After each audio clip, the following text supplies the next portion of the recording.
Welcome everyone to the May Board of Education meeting recap. I'm Paula Hubbert, Board President, and joining me today is Richard Asbill, our Superintendent. It's been a busy week, it's been a busy month, but particularly it's been a busy week here in Liberator Nation.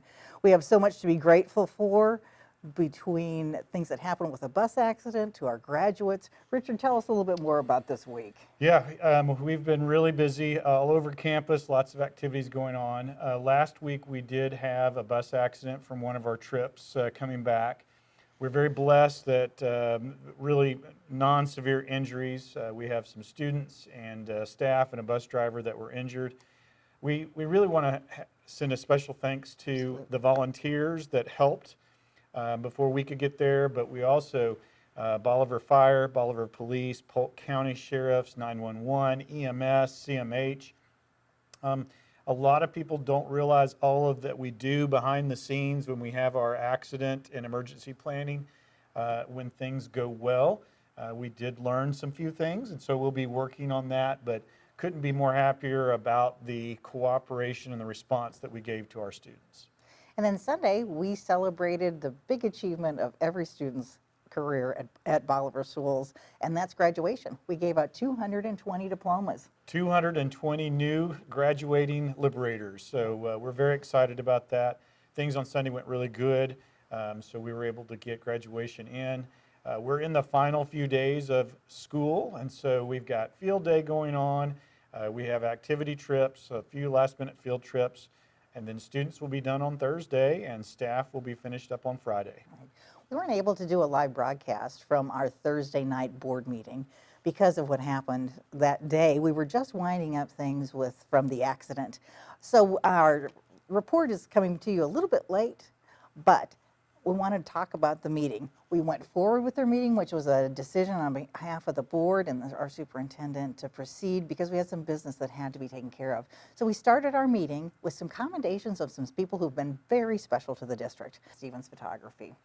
Mark and Susie have been friends of the district for years and years, and they're winding up their career with retirement. And we wanted to give them a special thank you for everything they've done for us. We also recognize the DeGraff and Reed family and the contribution they gave to the district with a gift of the history of the school district. Want to talk a little bit about that? It's basically a business journal from back in the day, and you're talking about records that were kept on buying firewood to heat the boiler, buying coal, teacher contracts. So what a piece of history that we're so excited to have and be able to share with others in regard to where we were and where we've been as Liberators. Right. So it's exciting. And it dated back to 1878. And our county is not much older, so it's important to look at the history Bolivar Schools has had in our history of the area. So we did some other important things in our board meeting. Had a little construction update. You want to tell us about that? Yes, we're kind of continuing our work on the FEMA building. We're still on schedule there. We have a lot of the work that people aren't seeing is occurring on the inside with finished work on the inside. We'll be transitioning to the exterior grading, some of the final pieces.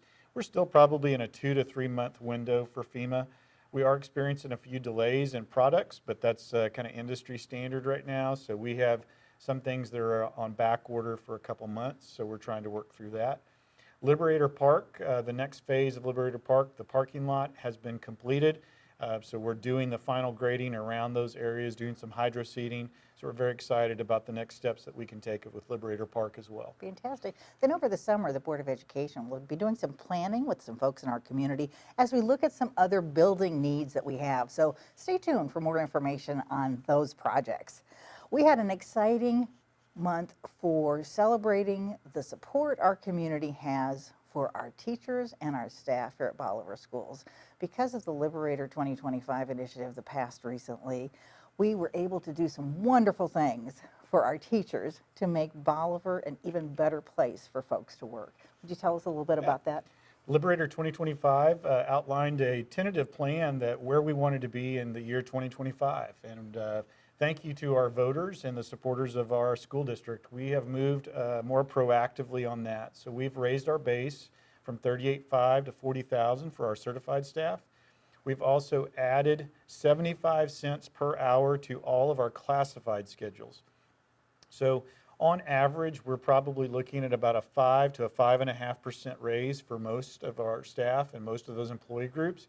We're very excited about doing that. We believe that that'll be a excellent piece for us in attracting and retaining quality faculty and staff. So we're very proud of those efforts that the board allowed us to achieve.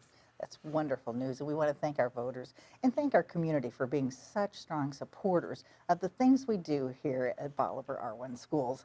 So another exciting program that we have here at Bolivar is the Career Ladder Program. Richard, tell us a little bit more about that. The Career Ladder Program is a state program that allows us to recognize extra work that our teachers do in a variety of different areas. So this was our first year back with Career Ladder. The board also approved our plan for next year. The state legislature is waiting for the governor's signature, but has approved full funding of Career Ladder, so we'll be able to offer that again. That's primarily for our certified staff, and it's for things that support and enhance the learning that our students do during the day, either before or after the academic day. So we're excited about Career Ladder and the programs that it helps support. Another program that the board approved was a cooperation with Evangel University that's going to make it possible for our teachers to earn their master's degree. We have some great partnerships. We've tried to make sure that we're diversifying our opportunities for our students and our teachers. So we have great relationships with SBU, Missouri State, OTC, and now Evangel. This program we've developed with Ozark, Branson, Hollister, Ash Grove, Fairgrove, where we will be able to offer a master's program that will be tuition-free to our teachers. This will allow us to support teachers in a 2-year cohort to achieve their master's. And then there's a commitment on their part by participating that they will stay on and teach for us for 3 additional years. We believe that that's a very important part of allowing us to recruit, then retain, and build our own teachers for our students. So the Grow Your Own piece is diversifying again, and we're excited about that opportunity. Oh, fantastic. Thanks again for joining us as we recapped our Board of Education meeting. This is the end of the school year, so thank you everyone for everything you've done to make 2022 and 2023 a wonderful school year. Have a great summer, but you'll hear from us as the board continues to do work throughout the summer. Go Liberators!